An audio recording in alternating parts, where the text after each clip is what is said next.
Olá, estamos começando mais um programa Humanização em Saúde. Esse programa é uma parceria da Conexão Médica com a Associação Viva e Deixe Viver. A Associação Viva e Deixe Viver tem por missão levar entretenimento, cultura e educação para crianças dentro de hospitais e seus familiares. O tema de hoje do nosso programa é terceirização com qualidade na saúde.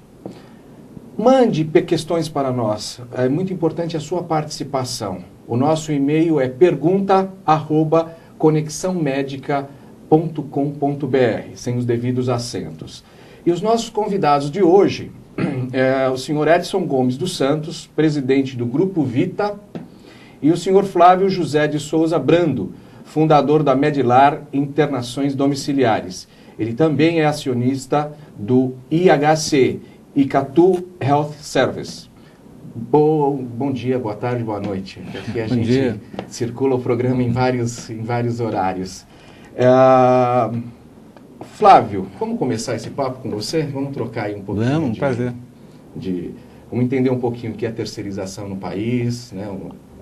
Olha, antes de falar em terceirização, Valdir, e registrando minha alegria de estar com você aqui, uma grande figura humana, um grande empreendedor comercial e humano, eu gostaria de enfatizar uma coisa muito importante para mim. Eu sou advogado, sou investidor há muitos anos na área de saúde e sou casado com uma psico-oncologista.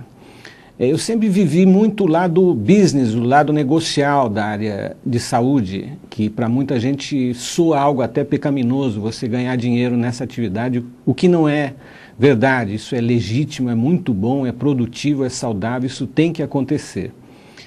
E uma das minhas teses favoritas nesses anos todos, e também compartilhando a minha vida pessoal e profissional com a minha mulher Carolina, é o seguinte: humanizar a saúde é bom e dá lucro. Pode parecer contraditório, pode parecer uma coisa não sustentável, mas é absolutamente verdade. Eu sinto isso no dia a dia das empresas onde eu tenho participação e tendo frequentado congressos internacionais com ela, no Canadá, na Dinamarca e outros lugares, eu aprendi coisas incríveis.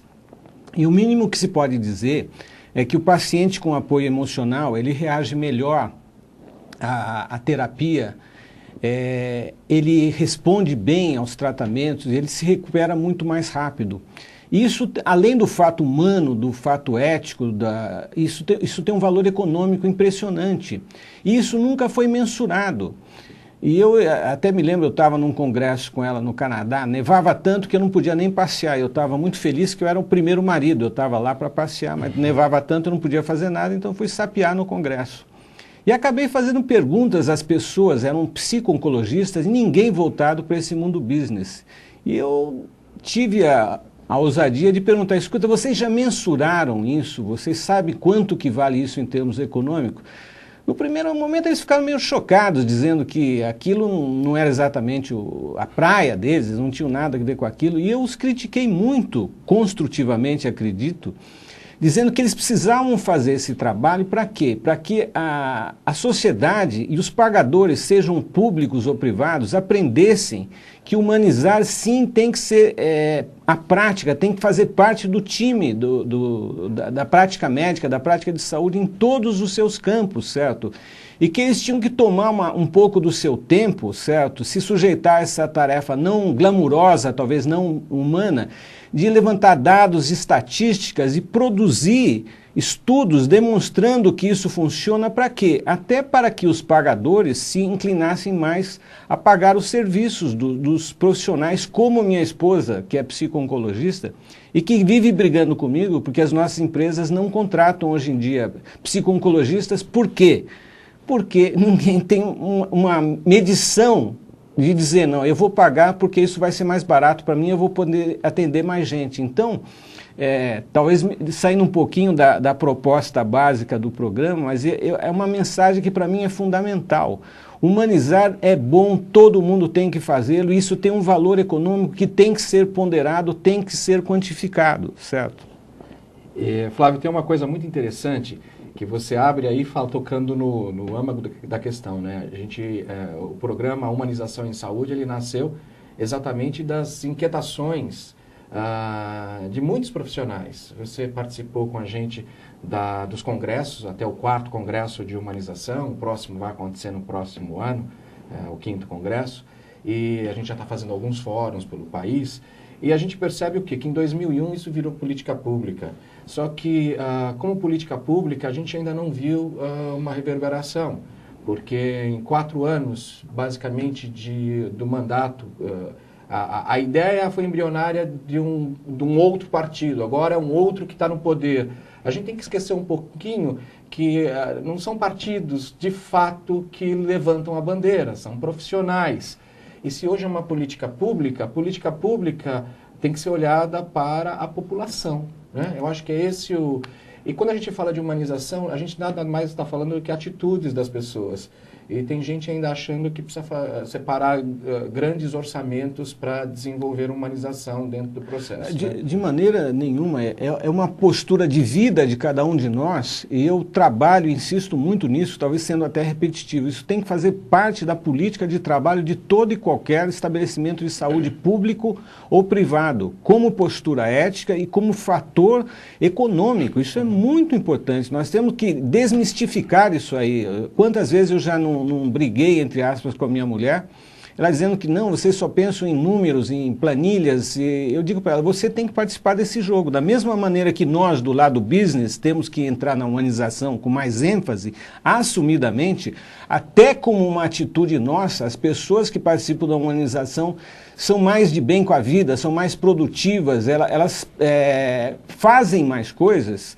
O pessoal que está mais ligado diretamente à humanização tem que reservar um pouco do seu tempo, tem que acreditar nisso e produzir estatísticas e trabalhos. Eu tenho insistido, agora haverá até um congresso em Veneza, proximamente, em outubro, de psico-oncologia, eu vou lá, e me pediram para falar sobre o tema, porque ninguém tinha pensado nisso, como traduzir isso aí em números. Enfim, o que nós temos que produzir aqui no Brasil, na nossa realidade, é chegar no Bradesco Saúde, na Porto Seguro, na Sul América e dizer, vocês têm que pagar os profissionais de emoção, de humanização e também apoiar as ONGs que trabalham com isso, porque além de ser uma postura importante, isso funciona em termos de negócio e não existe nenhum conflito entre você ser um empresário e você ser humano e visar lucros. Essa interação é muito importante e funciona também no campo público, por que não? O dinheiro público é muito mais importante que o privado, eles têm que ser mais bem gasto ainda, porque o particular está no risco, ele pode ou não ganhar dinheiro, mas as coisas não se chocam. Flávio, o problema, acho que a pergunta vale para os dois, né? O problema é que o dinheiro público, o público não tem noção desse dinheiro. O público, né? Não tem a gestão. Não tem a gestão, não sabe, não consegue mensurar o tamanho desse... Na verdade, as pessoas que deveriam ter o conhecimento e a obrigação de fazer a gestão desse dinheiro público, eles nem têm o conhecimento e se acham que não têm responsabilidade também. Então, o custo da saúde pública, comprovadamente, é maior que o custo da saúde privada.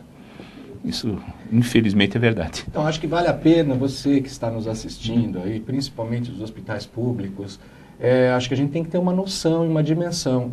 A humanização da saúde é uma política pública.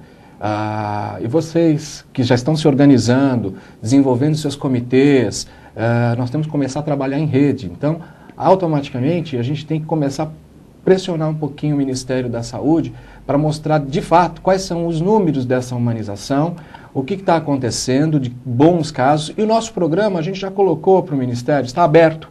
Está aqui para a gente mostrar os melhores exemplos, os exemplos que podem ser reverberados aí pelo Brasil.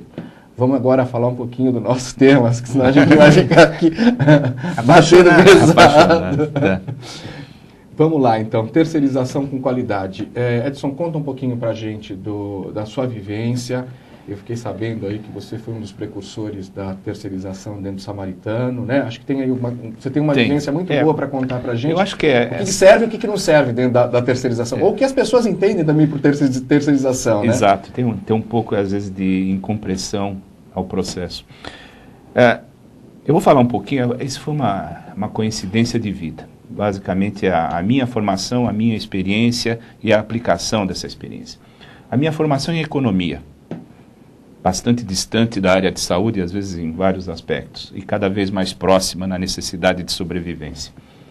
Aí eu me dediquei à carreira de administrador de hotéis, hotelaria, administração hoteleira, basicamente em função de trabalhar num grupo hoteleiro, e trabalhei nessa área há quase 10 anos. Por um desses acasos da vida, eu acabei indo trabalhar na área de saúde, especificamente no Hospital Samaritano, em 1978. E a primeira coisa que me chocou foi o fato de que a hotelaria era tão próxima do hospital e, ao mesmo tempo, tão distante na aplicação. Hotelaria se usa humanização em tudo. Uhum. Tudo se faz pensando no hóspede. Uhum. Tá? Existe uma preocupação muito menor, claro que quase nenhuma, com um efeito psicológico sobre o hóspede, mas com efeito de bem-estar. Você tem que fazer que o hóspede esteja se sentindo bem o tempo todo dentro do hotel. E quando eu cheguei para trabalhar em um hospital, eu estranhei isso. Não existia a mínima preocupação com isso. A comida é ruim, o quarto é feio, o banheiro não funcionava. Bom, isso foi a primeira pincelada de humanização. Foi uma humanização assim meio na prática. Uhum. A preocupação com o paciente se sentir bem. Confesso que naquele momento nós não tínhamos nenhuma preocupação de quanto isso representaria, nem de custo, nem de resultado. Mas o feeling, o cheiro era que faria bem para a entidade. Era uma entidade que estava decadente, uma entidade que estava deficitária, e nós sentimos que era o grande momento de dar, não só assim, um arranque de tecnologia, que era o momento que a tecnologia estava chegando aos hospitais. Eu brinco sempre que quando eu entrei no hospital, computador era uma palavra... palavrão, né? Era um palavrão. Era meio palavrão. Assustava até, um pouquinho porque ainda. não tinha. Ninguém tinha computador, não existia equipamentos computadorizados. Hoje, apenas para citar, nós temos nos nossos hospitais uma média de um computador para cada 2 funcionários. E mais do que um computador para cada paciente. Tá? E todos os equipamentos, sejam eles os mais sofisticados, os menos complexos, todos são computadorizados. Hoje, até um eletrocardiograma é computadorizado. Então, eu vivi essa fase. Certo. Então, foi uma coincidência de carreira, assim, uma coincidência de formação muito interessante. Esse processo de humanização, que eu comecei lá atrás, em 1978, teve todo sucesso. E começou assim: olha, a comida do paciente tem que ser uma comida decente, tem que ser a mesma comida que ele come na casa dele, ou melhor, e, obviamente, mantida as restrições dietéticas e outras. O quarto tem que ser um quarto agradável. A enfermagem tem que ser treinada no sentido de estar mais perto do paciente. Tem que ser treinada no sentido de chamar o paciente pelo nome. Os nossos pacientes têm nome, não são números. E era um hospital pequeno, um hospital de 121 leitos, absolutamente possível de fazer tudo isso. Bom, o resumo disso é que tudo deu certo. Então nós tínhamos um restaurante que chegava a ponto até de fazer com que as pessoas que moravam ali perto do hospital usavam o nosso restaurante. Que era uma coisa assim inusitada. Quer dizer, a comida do hospital é boa. Chamou a atenção da própria comunidade. Exatamente. Nós chegamos a níveis de pesquisas de opinião de qualidade com os pacientes, a níveis assim de 98% de bom e ótimo. Isso é muito bom, para efeito até da moral de quem trabalha no hospital. E nós chegamos à conclusão que tudo isso ainda tinha um efeito econômico fantástico, que fazia com que as pessoas se recuperassem de uma forma mais natural e, às vezes, até com outras, porque não existia a restrição ao momento da internação que existe hoje, no sentido de que a pessoa se sentia bem no hospital, a alta vinha naturalmente. Como o hospital tinha uma deficiência no número de leitos, tinha poucos leitos, aumentava a rotatividade, e aumentando a rotatividade, aumentava a lucratividade do hospital. Perfeito. Quer dizer, foi meio assim, ovo de Colombo. E desde o início vocês pontuaram, quer dizer, a partir da implantação, a partir da preocupação dessa mudança, até para poder medir esses resultados, aí é gestão, né? Aí é gestão, aí você entra com gestão.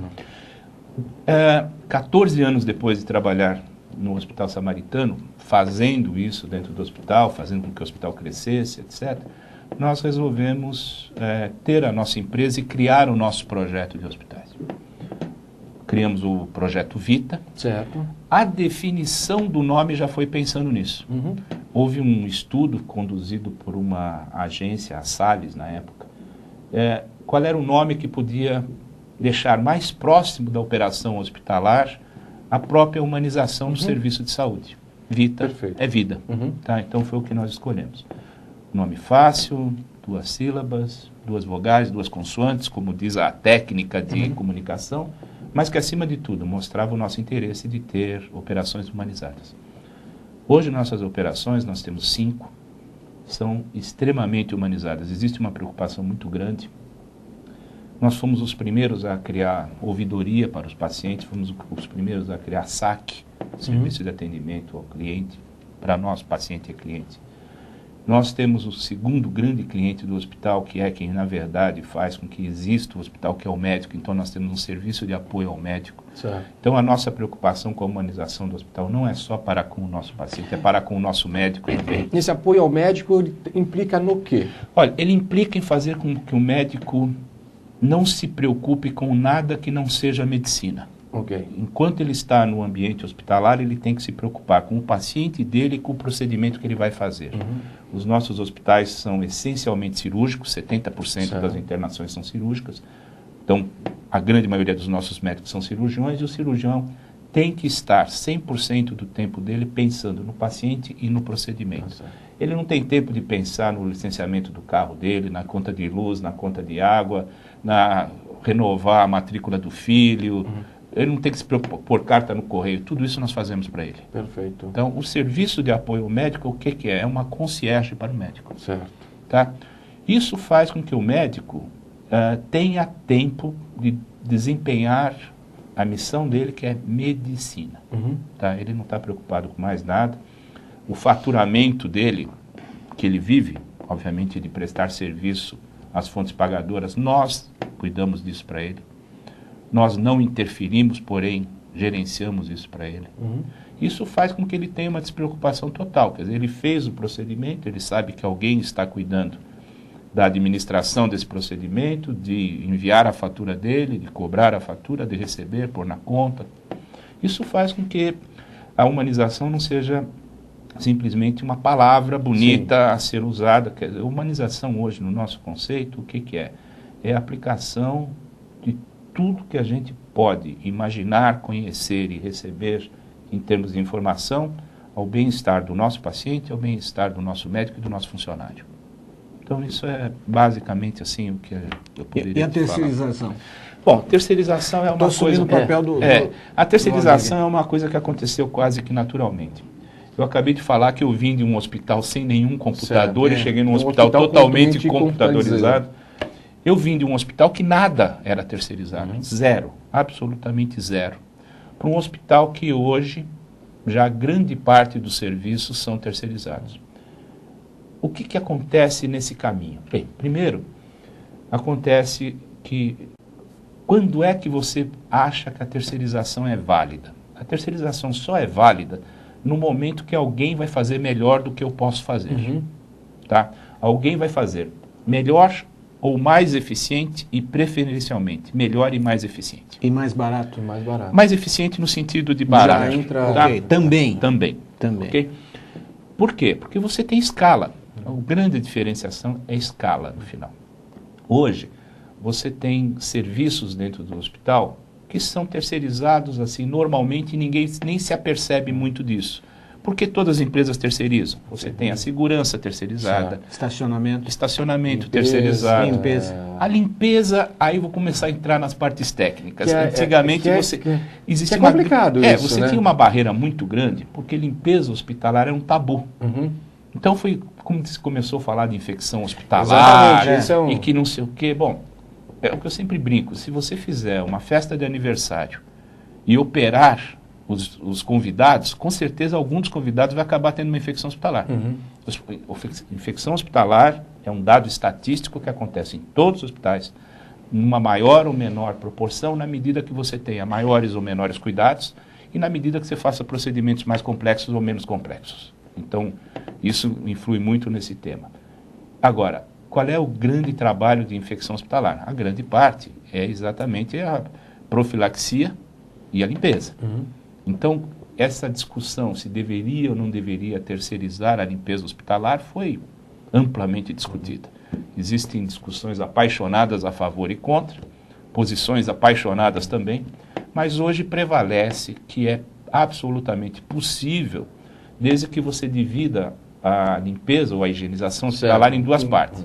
A higienização, que a gente chama da edificação, certo, que é uma higienização comum de qualquer prédio, tá? E a higienização técnica. Essa daí, qual é o segredo? Tá? Você pode, porque não existe no Brasil ainda uma empresa absolutamente especializada em higienização técnica. Certo. Elas têm, vamos dizer, 90% dessa tecnologia, os 10% restante quem tem é o hospital. Solução prática, o que você faz? Você terceiriza todo o serviço, mas a gestão da parte técnica é feita por uma enfermeira especializada do hospital. Tá. Ok? Então, isso a gente faz. Nos nossos hospitais, a higienização é terceirizada, porém existe uma enfermeira, um treinamento fantástico nessa parte, que ela é a responsável, embora a mão de obra seja terceirizada, em fazer a supervisão desse trabalho. Isso, por exemplo, é prática nos outros prática, hospitais? Virou prática. Por isso que eu falei, existia assim posições apaixonadas contrárias a isso, porque era se alguém não vai ter a responsabilidade que o hospital tem. O importante é o seguinte, é deixar bem claro que a responsabilidade final sempre é do hospital. Seja o serviço terceirizado, seja o serviço próprio, a responsabilidade é do hospital. E quais são as áreas mais típicas de terceirização então, no hospital? Flávio, isso é muito interessante, porque eu conheço alguns hospitais que terceirizam praticamente tudo. E aí eu te diria o seguinte. Quando você pega os profissionais em loco, aqueles profissionais auxiliares, técnicos de enfermagem... isso não pode. Isso não pode. Mas tem gente que faz isso, né? Vamos falar do... acho que é importante. Eu vou me permitir falar do meu projeto. Vou me permitir dizer que o meu projeto está muito perto do ideal. Afinal de contas, nós somos uma entidade que se preocupa muito com qualidade. Temos todas as nossas operações hoje acreditadas em termos de Isso é qualidade. muito importante também. Vamos falar um pouquinho depois sobre esses... Acabamos de receber semana passada um ISO 9000 Perfeito. Na parte de diagnóstico. Quer dizer, a gente tem uma preocupação muito grande com isso. Então, deixa eu falar o que é normal.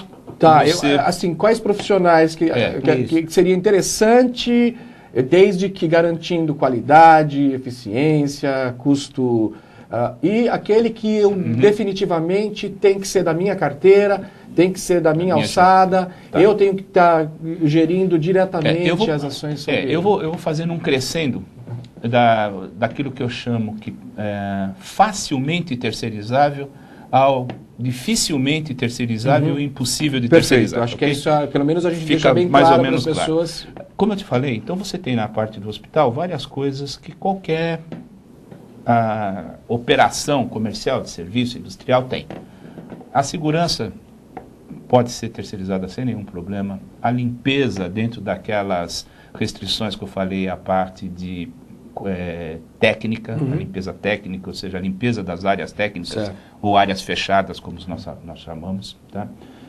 Aí você tem a parte de nutrição. A nutrição, na verdade, num hospital, ela se divide em duas.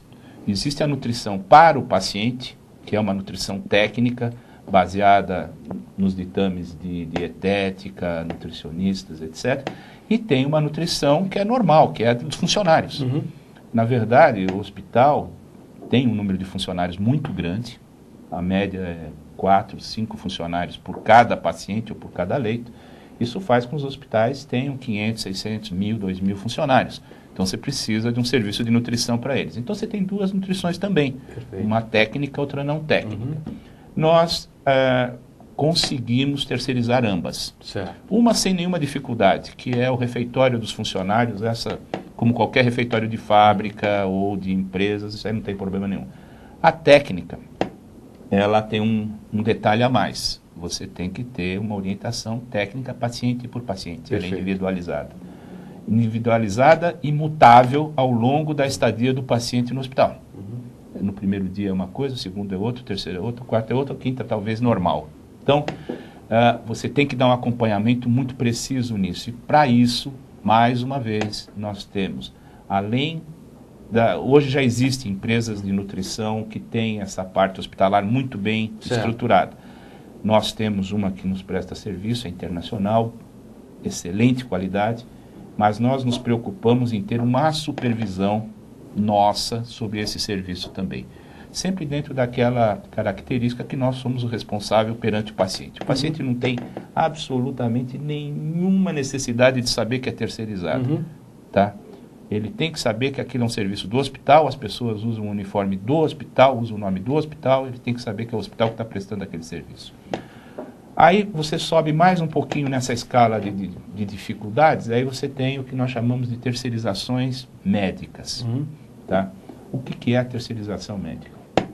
Infelizmente, aconteceu no passado, hospitais em dificuldade para investimento ou para renovar os seus investimentos, principalmente seu parque tecnológico, decidiram dividir o risco com os médicos operadores. Risco de negócio. Risco do negócio. Quer dizer, o faturamento, quer dizer, o faturamento negócio passou a ser dividido. Num segundo momento ele passou a ser entregue. Então, o que acontece? Você tem dentro do hospital uma área que está operando em termos de responsabilidade jurídica, em nome do hospital, operado por uma empresa médica de terceiros. Se isso for bem estruturado, se a empresa médica realmente é uma empresa que tem uma escala, ou seja, trabalha em mais de um hospital, tem serviços próprios, etc., eu não tenho contraindicação nenhuma, tanto é que nós usamos isso. Então, que tipos de serviços? Os serviços de diagnóstico por imagem, por exemplo. Esse é o mais comum. Onde o risco da operação é dividido. Tá? A empresa ela tem o expertise. E o investimento, quem faz? O investimento as duas partes fazem. Tá? As duas partes fazem. Você divide o risco da operação entre o hospital e o operador. Okay? Isso é o que nós chamamos de terceirização. Okay?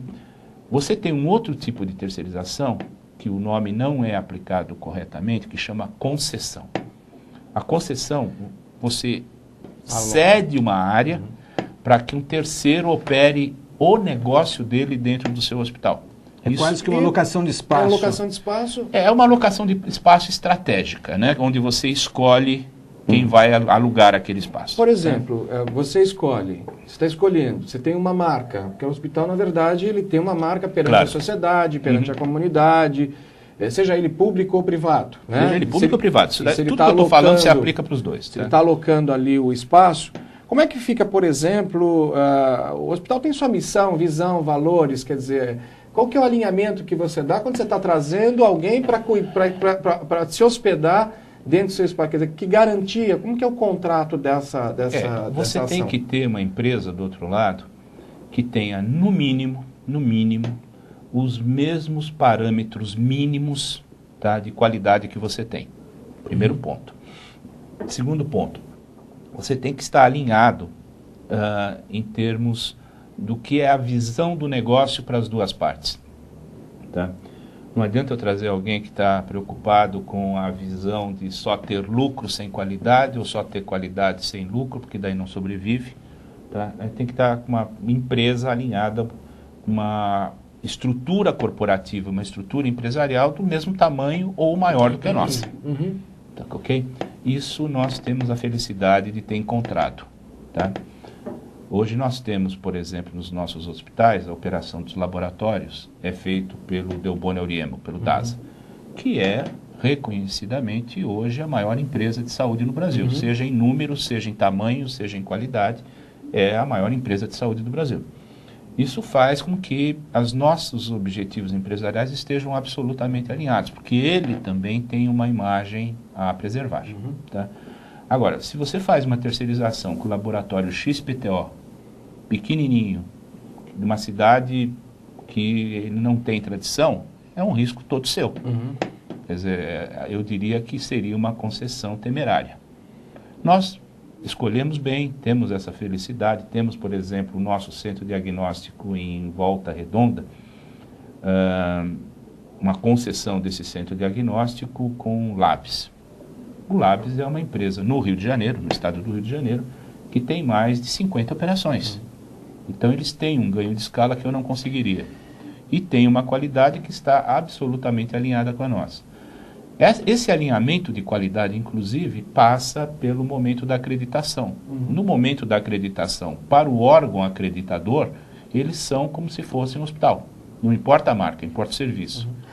Tá? Tudo bem, no acreditador não importa a marca, mas para o paciente, que na verdade é cliente, muitas vezes ele está enxergando uma marca aqui. Quer dizer, queria saber também como é que fica, por exemplo, quando você está terceirizando alguns profissionais, talvez não seja o caso, né, mas técnicos de enfermagem, como é que fica essa parte jurídica de trabalho, porque na verdade o indivíduo vem olhando para uma marca, ele sabe que o serviço é aquele, mas na verdade ele não sabe que aquele indivíduo que está lá não é. A parte jurídica eu deixo para o Dr. Flávio, eu vou falar da nossa parte. Mas qualquer mão de obra técnica, aí nós entramos naquelas terceirizações que não se faz, mas que tem muita gente que faz, né? Nós não fazemos, nós não fazemos por um motivo muito simples. Normalmente, quando é feita essas terceirizações, ela é feita buscando uma redução do custo da mão de obra via encargos sociais. Tá? Isso é uma coisa que já se provou ineficiente. Então, nós temos os nossos funcionários registrados dentro de CLT, cumprimos todas as nossas obrigações sociais, de responsabilidades sociais, trabalhistas, etc., porque não tem outra forma. Se é caro, se é excessivo, se a contribuição é demasiada, isso é um outro problema. Do ponto de vista do nosso negócio, nós queremos ter o controle total dessa mão de obra. E o controle total você só tem através de uma ligação empregatícia. Ponto final. Nós não achamos que seja válido, desaconselhamos a quem nos pergunta qualquer outra forma dessa ligação com a mão de obra que chega até o paciente.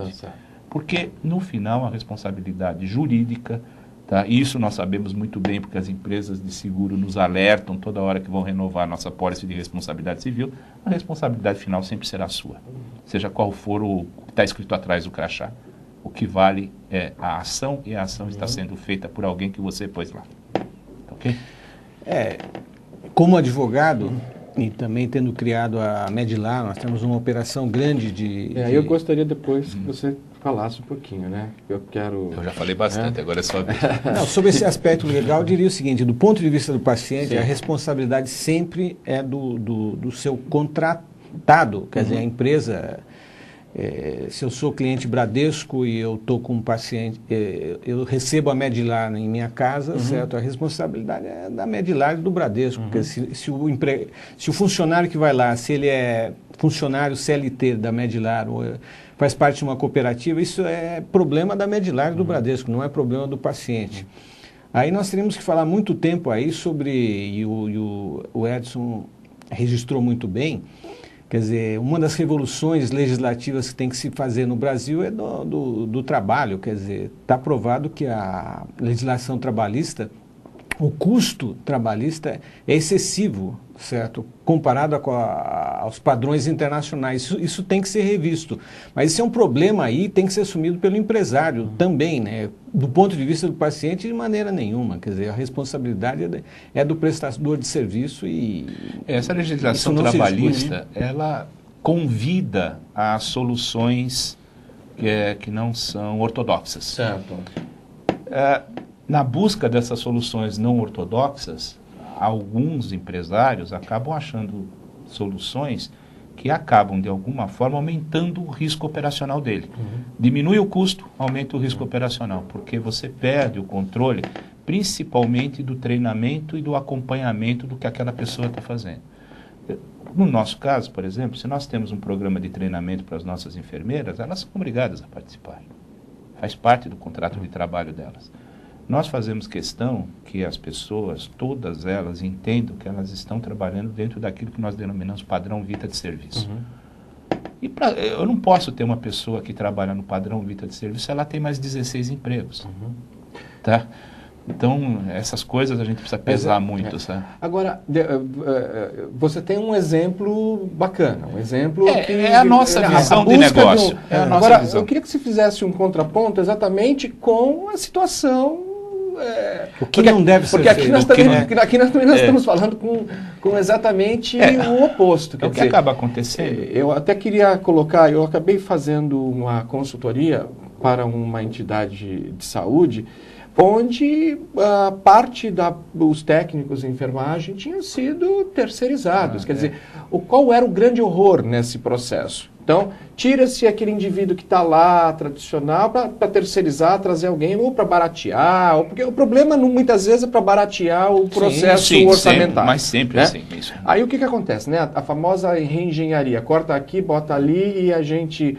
O grande mal, nesse sentido que eu vi e que a gente teve que fazer uma grande sensibilização, é aquela enfermeira tradicional que está lá, que sabe lidar bem, que já está culturada, que sabe a missão, a visão, os valores do hospital. Aí chega uma outra que pega o bebê de um jeito, torce o bebê, enfim. Ela está fazendo o jeito dela lá, né? O jeito que ela aprendeu, mas não é o alinhamento, não faz parte da missão. E com detalhe, ela faz totalmente diferente da colega de turno seguinte a ela. Com certeza, né? Tá? Então, e como é que fica se um dá? horror, Assim, né?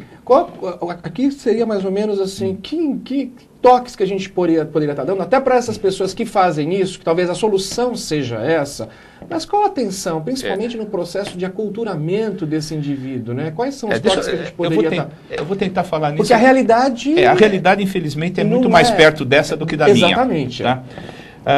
Deixa eu falar uma coisa. Por que nós fazemos isso? Nós fazemos isso por dois motivos. Primeiro, pela filosofia, tanto minha quanto do meu sócio, de que nós temos que ter qualidade. A única coisa diferente que nós podemos vender é qualidade e organização. Gestão, né? Gestão. Então, isso aí foi uma decisão tomada lá em 92, que a gente perseguiu. Apanhamos muito em função disso, mas felizmente se mostrou que era o que devia ter sido feito mesmo. Desde o começo, nós fizemos uma empresa que, em algum momento da vida dela, ela fosse atrativa como um alvo de uma aquisição ou de abertura de capital, etc. Então, ela foi feita uma empresa com começo, meio e fim. O fim dela não é o fim da atividade, é o fim que nós enxergávamos como é que essa empresa chegaria ao objetivo final dela, que seria ser uma grande rede de hospitais, com atração de investimento. Você, para atrair investimento, você tem uma regra básica, que é a regra da transparência das suas atividades. Ora, quando você tem que ter transparência das suas atividades, você não pode se dar o luxo de, em nenhum momento da vida dessa empresa, dessa corporação, fazer coisas que são legais ou mais ou menos legais ou sujeitas a questionamento. Você tem que fazer by the book. Como eu sempre digo, é mais caro? Infelizmente é mais caro. O sistema trabalhista brasileiro, ele convida, como eu disse, a essas ideias geniais, criativas, sobre mudar a relação do patrão com o empregado, da empresa com o empregado, da empresa com o colaborador, o nome mais bonito que quiser dar. A minha sugestão é o seguinte: eu acho que, ao fazer isso numa empresa, você está fazendo uma solução de curto prazo. Num curto prazo, realmente, você vai melhorar os seus custos. Ao longo prazo, você está matando a sua empresa. Por quê? Porque você jamais vai conseguir dar aquela qualidade que o paciente, no final, espera ter. Você jamais vai conseguir dar aquela condição de trabalho que o seu principal cliente, chamado médico, quer ter. Tá? O médico quer ter absoluta certeza que, ao fazer o procedimento dele, se o paciente foi para a UTI, ele será muito bem tratado, como se por ele fosse. Ao ir para o quarto, terá uma enfermagem que dê todo o suporte para que o paciente dele tenha um pós-operatório absolutamente normal ou um tratamento, se for crônico, absolutamente dentro daquilo que ele espera. E numa entidade que se dá ao direito, vamos dizer, de terceirizar essa mão de obra, esse controle fica muito difícil, porque você não tem como homogeneizar a atividade de todos esses E profissionais. você tem uma rotatividade também muito grande, né? Não, você não tem garantia que aquele profissional que veio trabalhar para você hoje irá trabalhar amanhã. Portanto, você não tem o menor interesse em investir nesse profissional. Tá? Você assume que quem fará o investimento de treinamento é aquela terceirizadora, coisa que não vai acontecer também. Porque se ela conseguiu abaixar o valor que ela está te cobrando, em algum lugar ela cortou. Certo. Então, a coisa mais fácil de cortar é custo de treinamento recursos humanos é o primeiro a ou ser... evasão fiscal, né? Aham. Que no final depois sobra para você de novo. Esse é um tema recorrente, crônico, permanente nas empresas de home care de internação domiciliar, porque a prática usual é a contratação de autônomos ou mesmo cooperativas, certo? E como é que você administra essa situação? Nós tentamos, e acho que fazemos isso muito bem, através de uma fórmula mista. Nós temos os nossos funcionários, que são muitos, CLT, certo? Que administram a atividade muitas vezes de cooperados ou de autônomos, certo? Não é uma solução ideal, realmente não é, mas dentro da prática brasileira é a solução possível. Agora, como nós nos preocupamos, como o Edson, em ter práticas corporativas adequadas, certo? O nosso custo talvez seja mais elevado. Com certeza. Nós pagamos todos os impostos, fazemos treinamentos, exigimos treinamentos. Nós temos, por exemplo, a pólice de responsabilidade civil, porque os nossos funcionários adentram a casa das pessoas e podem, teoricamente, roubar, pode matar uma pessoa, podem causar acidentes. Nós temos uma pólice de seguro em Londres para cobrir qualquer coisa desse tipo. E para o paciente não tem nada a ver com isso, ele tem que ser muito bem tratado. E num primeiro momento, como o Edson bem enfatizou, os pagadores, os Bradescos, Sul-Américas da vida, eles visavam somente preço, certo? Eu vou contratar qualquer empresinha aí de home care porque é mais barato, mas descobriram que isso é um sonho muito temporário. É muito melhor você trabalhar com uma empresa grande, responsável, que efetivamente faz treinamento. Por quê? Mais uma vez, até o tema econômico. Uma boa empresa, ela é responsável, ela não vai ficar na casa do paciente mais tempo do que deve. E uma empresa não tão responsável, inescrupulosa, ela vai estender aquilo lá o que for, certo? Então, você não ser sério não é bom. A grande malandragem talvez seja ser sério, eficiente e responsável. Como os usuários podem avaliar os serviços de home care para não cair nessas roubadas? Tem alguma não virar paciente crônico. Não virar um paciente crônico, com certeza. Vocês estão brincando, um dos grandes problemas que nós temos nas empresas de home care hoje em dia é o sucesso do trabalho. O que acontece? Você tem sua tia, sua mãe velhinha, que tem uma empresa maravilhosa como a nossa, que vai lá, atende tudo e faz até coisas que as pessoas não imaginam. Você pode fazer supermercado para a pessoa, aí estamos falando de humanização. Aí você coloca alguns serviços... Concertos, pequenos concertos, a velhinha lá não tem condição de fazer nada, você acaba fazendo tudo para ela, certo? Agora eu te pergunto, se a velhinha não está precisando mais de atendimento médico, se ela está precisando talvez de companhia, nós vamos continuar, nós não podemos continuar, mas o que acontece? As pessoas vão à justiça e dizem que os pagadores são grandes órgãos inescrupulosos, que só pensam em dinheiro, e conseguem uma liminar, e muitas existem hoje em dia, exigindo que a empresa continue lá. E para nós, você poderia dizer, indiferente, porque nós continuamos trabalhando talvez sem grande responsabilidade médica, mas não é bom, porque não é a realidade que a gente quer produzir. Então é um assunto hoje, um tema importante nas empresas de home care são as liminares. Se você, nós somos vítimas do próprio sucesso nesse aspecto. E ninguém quer que a gente vá embora, certo? Porque é maravilhoso, quer dizer, você tem pessoas 24 horas pagas pelo Bradesco, pela Sul-América, por alguém, ninguém quer que elas vão embora, certo? Mas isso não é correto. Nós não somos empresas de acompanhamento médico, de acompanhamento puro, nós somos importantes na prestação de serviços de saúde. Uma parte, completando o que você está falando, uma coisa que pouca gente se atenta, a gente quando pensa de home care, a gente sempre pensa naquelas pessoas que demandam um serviço em função de um estado crônico de saúde. Sim. Mas o home care tem uma importância muito grande também em processos pós-operatórios um pouco mais alongados. Porque hoje é normal a pessoa ter a alta médica dela no hospital e fazer a fase final do pós-operatório em casa. Tá? Acabaram-se terceirização. Isso é uma terceirização. Acabaram-se aquelas internações de 20 dias, 30 dias, 40 Porque muitas dias. pessoas até preferem. É Dependendo melhor, da condição é financeira, melhor. a pessoa prefere estar em casa, olha, eu te diria do o lado seguinte, dos seus... Até psicologicamente é Psicologicamente, Eu importante. diria o seguinte, o hospital, quanto menos tempo a pessoa ficar no hospital, é melhor para o hospital e melhor para a pessoa. Isso já é fato consumado, tá? Você tem no hospital a necessidade que a gente chama de fazer o refresh do leito, ou seja, fazer a rotatividade daquele leito. E a pessoa, depois de um determinado momento do hospital, ela passa a ter ganho nenhum no fato de estar no hospital. O único ganho seria que a enfermeira vai dar o remédio na hora certa. Isso ela pode fazer em casa. Entrando na seara do Edson, uma visão crua disso aí é o seguinte: o hospital é um Boeing 747 que tem que voar permanentemente. Não A partir pode do parar. momento que a pessoa não está usando tecnologia, que ela está lá tomando um remedinho, é uma moça que teve um nenê saudável, está recebendo as amigas, fofocando, pendurando coisa na porta, é um prejuízo enorme e até uma irresponsabilidade social, porque num país como o nosso, nós precisamos de leitos para pessoas que efetivamente estão precisando. Deixa eu fazer então o Grupo Vita atende SUS? Sim, nós atendemos SUS hoje em Volta Redonda para alguns procedimentos, hemodiálise e cirurgia cardíaca. Atendemos SUS para exames diagnósticos em Florianópolis e não atendemos SUS em Curitiba. Tá, e Paraná. como que é essa relação Grupo Vita e governo? Olha, ela é uma relação até muito interessante, porque a nossa relação com o governo é com o governo municipal. Sim, quando a gente fala com SUS, certeza. isso daí é uma relação com o governo municipal. O governo municipal, em cidades como Volta Redonda e Florianópolis, ele é muito próximo da população, por ser cidade menor. Sim.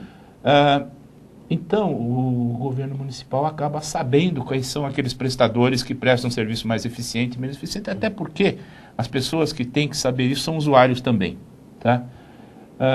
A nossa relação é uma relação tranquila, é uma relação onde as bases contratuais são respeitadas. Certo.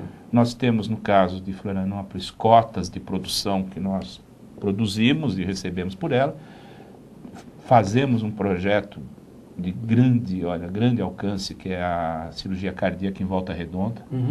É a única cidade fora da capital Rio de Janeiro que faz cirurgia cardíaca no estado do Rio. O único hospital acreditado no Rio de Janeiro pela ONA em nível 3 é o nosso, em Volta Redonda, e é um dos 6 do Brasil. Então a gente consegue fazer isso com uma qualidade fantástica, consegue prestar esse serviço ao SUS também dentro da tabela do SUS, que daí não dá para inventar nada. Não dá para inventar, ele tem que... E a gente se sente muito bem de fazer isso. Tá? Por quê? Porque isso me cria uma escala, porque eu tenho os pacientes também que são beneficiários de fonte pagadora, e se eu fizer só de um ou só de outro, eu não consigo fazer o número de cirurgias que seria ideal, até para manter a prática da equipe. Certo. Juntando os dois, fundindo as duas quantidades, eu tenho uma quantidade que justifica teu serviço. Conceitualmente, Valdir, eu diria que você pode terceirizar mais ou menos o referencial é o seu core business, o seu negócio principal. Tudo que estiver muito próximo do seu negócio, você não deve, ou terá dificuldades. O que não for, você talvez até deva fazê-lo para não desviar a atenção, a energia dos executivos e dos profissionais, certo? Agora, como fazer isso em cada situação, seja hospital ou home care, vai depender do mercado local, das possibilidades locais. Numa cidade como São Paulo, você praticamente pode alugar qualquer equipamento, não faz sentido você comprar alguma coisa que você vai alugar e você não usa todo dia. Agora, a sua atividade principal, no nosso caso, home care, enfermeiras, médicos, atendimento, você não deve fazê-lo de maneira alguma. Isso é bem a definição. Olha, uma vez me foi perguntado, me fale em poucas palavras o que você terceirizaria e o que você não terceirizaria. Eu usei exatamente essa informação que o Flávio deu. Eu posso terceirizar qualquer coisa que não seja o meu core business. O meu core business é o meu core business e eu tenho que cuidar dele. Quer dizer, é difícil você fazer uma analogia, por exemplo, com uma montadora, um hospital ser uma montadora, um just in time. Se a gente parar um pouquinho para pensar, a medicina sempre teve esse semblante do processo cartesiano. Né? Você já tem os especialistas que enxergam o indivíduo não como uma integral. Exatamente. E se você tem, por exemplo, um hospital que já não enxerga integral e ainda utiliza a terceirização, quer dizer, ele está cartesianado de todo o processo. E vou dizer uma coisa, nós ainda estamos engatinhando nesse processo. Se você comparar, por exemplo, com o mercado mais ativo do mundo na área de saúde, o maior mercado do mundo, que é o dos Estados Unidos, você vai ver que a terceirização é uma coisa que chega até o core business. Por quê? Porque existem empresas especializadas em fazer isso. Você pega hoje a Bolsa de Valores, a NYSE, a Dow Jones, você vai ver lá que entre as 15, a última vez que eu vi estava entre as 15 maiores empresas de saúde dos Estados Unidos, tem uma empresa que se dedica só à gestão de UTIs.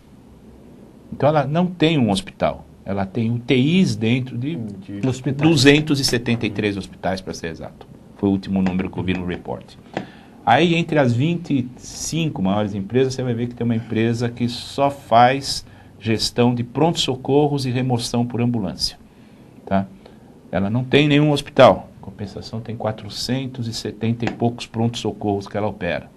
Então, aí é a terceirização do core business mesmo. Obviamente que eu não vi nenhuma ainda, e essa eu acho difícil, nenhuma empresa que terceirize centro cirúrgico. Tá? Mas, tá aí a ideia, por que não? Tá? Mas aí você tem o quê? Você tem empresas que não existe nenhuma legislação mais restritiva e mais apertada em termos de responsabilidade do que a americana. Tanto é que grande parte do custo da saúde nos Estados Unidos é o custo legal. Tá? Então lá dá para você fazer isso daí absolutamente amparado por todas as leis vigentes e válidas. Aqui eu te diria o seguinte, ainda fica válido o meu conceito que o que é core business não se terceiriza. Tá bom? Flávio, deixa eu colocar para você, o seu serviço é particular,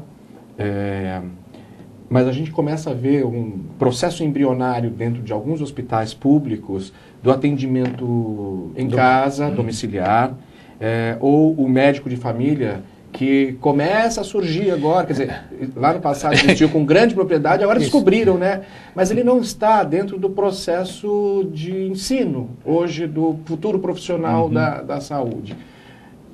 Faz uma análise para mim, como é que você enxerga, né? Porque, no fundo, é uma visão muito próxima, né? Como é que o governo, como é que você vê essa visão que é mais futurista mesmo, né? Levar para dentro de casa parte dos serviços ou... É bacana essa ideia, quer dizer, é futurista você voltar ao passado. Mas acho que é isso, a gente sempre vai e volta, né? Então, o que está acontecendo? As pessoas estão aprendendo que você, da mesma maneira que você é um paciente, você não é um fígado, um rim, você é um paciente, você é um todo com coisas objetivas e subjetivas, emoções, certo? Você ir diretamente, como acontece hoje muito, você só vai a especialista, você não tem um médico que te conhece, que tem responsabilidade por você. Isso na prática médica, eu não sou médico, com a devida licença dos profissionais, isso está surgindo, essa noção que é importante. Eu volto talvez à minha praia, que é o seguinte, é o aspecto econômico. Os pagadores estão aprendendo, e muitos já colocam restrições, né, Edson? Ao invés de ir num especialista, você vai ter que passar primeiro por um clínico geral. É o que eles chamam de gatekeepers. Você vai... É um portão. Antes de ir em alguma coisa especializada, você vai ter que falar com alguém que entende mais que você, que é um clínico geral, um médico de família, que vai saber o que fazer. E muitas vezes você gasta um dinheiro absurdo, principalmente fazendo exames desnecessários. Por quê? Se você cair no especialista, a inclinação natural dele, quase skinneriana, é produzir exames. É muito difícil você ir no médico hoje em dia e você sair sem uma prescrição para os exames. Os exames são ótimos, fabulosos. Até porque o próprio paciente demanda isso. Quer dizer, o paciente já chega para o médico, hoje, se é bom, se é ruim, a gente pode deixar para um outro dia dessa discussão tecnológica. A gente vai voltar, mas esse volume de informação que o paciente tem hoje, que nunca teve, o paciente assiste a televisão, os melhores documentários, acessa a internet, vê tudo. Então ele já chega para o médico, ele já dá o diagnóstico, ele, olha, eu estou sentindo tal que deve ser isso, e o senhor deve pedir tal exame para a gente certificar. Quer dizer, ele já chega com o pré-diagnóstico, com o diagnóstico e com o começo da indicação diagnóstica que o médico deve assumir. Tá? Isso quando não chega com a terapia. Tá? E o médico, então, fica numa situação extremamente embaraçosa, porque se ele pedir exames, ele pode ser acusado de estar pedindo exames demais. Se ele não pedir, ele perde o paciente. Porque o paciente fala, pô, eu fui naquele médico, não pediu nada, senão que ele não é muito competente, eu vou no outro. Aí dobra a despesa da consulta médica. Isso é um tema que eu posso até sugerir para você, Valdir. Uma coisa óbvia que tem que ser feita aqui no Brasil é o seguinte... É o escalonamento da saúde. Um grande banco de dados médicos, certo? Ou seja, todos nós temos exames de imagem, de laboratório, remédios, prescrição. Isso tudo pode ser, com relativa facilidade, colocado num grande banco de dados, de tal forma que você chegue num médico que você nunca consultou, você dá a senha, antes de ir lá, o médico já sabe tudo o que você fez, ou numa situação de emergência crítica, você chega num pronto atendimento, você não está em condições de falar, você não lembra. Eu já cansei de levar meus pais velhinhos no AIS, ele não lembra que remédio que tomou, que fez cirurgia, não fez. O médico acessaria direto e evitaria novos e desnecessários exames. Aí nós estamos falando de custo do serviço de saúde. Isso pode rapidamente ser feito. Você falar de custo, Valdir, para você tirar uma ideia, a coisa de 2 anos atrás eu ouvi um comentário de que uma grande rede de laboratórios, que 18% dos exames que eram pedidos nunca eram retirados. Retirados? Sequer retirados. Tá? Por quê? Porque o paciente foi no médico, o médico resolveu pedir um exame, tá? O mal que o paciente sofria naquele momento se curou no período de execução do exame, ele não precisa mais do exame. Mas é o que acontece também com o medicamento, quer dizer, não existe a cultura, quer dizer, nós já temos um problema sério no nosso país, né? Porque você compra mais do que precisa. Exatamente. E o paciente utiliza menos do que foi prescrito. Eu vou te dar um exemplo. Ontem o meu médico, que eu ainda tenho o conceito do meu médico, me sugeriu tomar um medicamento por 4 dias. A menor embalagem que eu achei era com 28 comprimidos. Puro desperdício. É criminoso, é criminoso. Isso é. Eu acho que governantes do nosso Brasil, vamos atentar para esse detalhe. Olha quanto dinheiro pode ser economizado. Nós estamos, nós estamos num momento também crucial nesse país, né? Nós estamos aí votando. Eu acho que o cidadão tem que começar a reivindicar de fato os seus direitos e talvez a saúde está aí, a gente precisa estar atento a ela.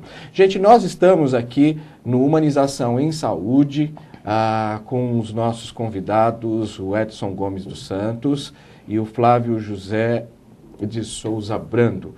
Nós estamos entrando aí na reta final e eu vou querer, então, uma pequena análise de cada um, de como vocês estão vendo a saúde no nosso país. O voto já está aí, né? Acho que vale a pena a gente ressaltar. Como é que vocês veem a saúde no nosso país e como a gente poderia, de fato, dar um salto quântico, ou pelo menos alguma indicação quântica para os nossos futuros governantes? Eu diria o seguinte, a saúde do Brasil no Brasil é o retrato maior da nossa sociedade, a disparidade de renda, certo? Nós temos saúde de primeiríssimo mundo e temos saúde de cantão da Índia, certo? E só com um grande trabalho maior de redistribuição de renda e de informação, talvez nós consigamos nivelar isso para que todos tenham o mínimo, um arroz com feijão bem feito.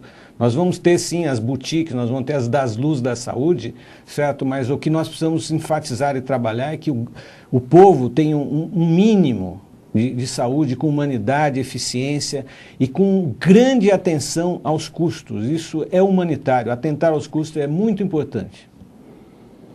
Olha, a saúde no Brasil, ela é uma coisa interessante. Ela é nós somos o segundo mercado de saúde privado do mundo. Tá? O primeiro mercado é o dos Estados Unidos. O mercado de saúde privado no Brasil ele é maior que todos os países, México, América Central e América do Sul somados. Tá? Então, como interesse ao investidor profissional de área de saúde, existe todo o interesse. Precisa haver uma qualidade melhor em termos de empresariais, ou seja, fazer com que os negócios realmente sejam negócios mais atrativos. A parte pública, se fala que o Brasil tem 170 milhões de habitantes difíceis de serem atingidos por causa da nossa extensão territorial, eu diria que falta organização. No final, falta organização. Eu fico aterrorizado quando eu vejo a minha cozinheira reclamar de uma dor na mão, o médico prescrever um raio-x de mão e ela acabar fazendo um raio-x de mama, porque a letra dele não estava muito clara. E nesse raio-x de mama, como não estava bom, fizeram um segundo, um terceiro, e chegamos assim à conclusão. O problema na mão dela acabou passando pelo tempo e foram gastos 3 raios-x de mama para ver coisa nenhuma. Então existe mais do que um problema de falta de verba, existe um problema de gestão dessa verba. Eu acho que se fosse um pouco mais organizado, e se nós estendêssemos a base do atendimento privado a pessoas que hoje gastam já para ter um plano de saúde público, isso faria com que o governo realmente se focasse naqueles que ou não têm emprego ou que já passaram da fase produtiva. Muito obrigado, Edson, muito obrigado, Flávio, pela participação. O programa Humanização em Saúde está aqui aberto. Mande seu e-mail, mande as coisas bacanas que estão acontecendo dentro do seu ambiente hospitalar. pergunta@conexãomedica.com.br, sem os devidos acentos.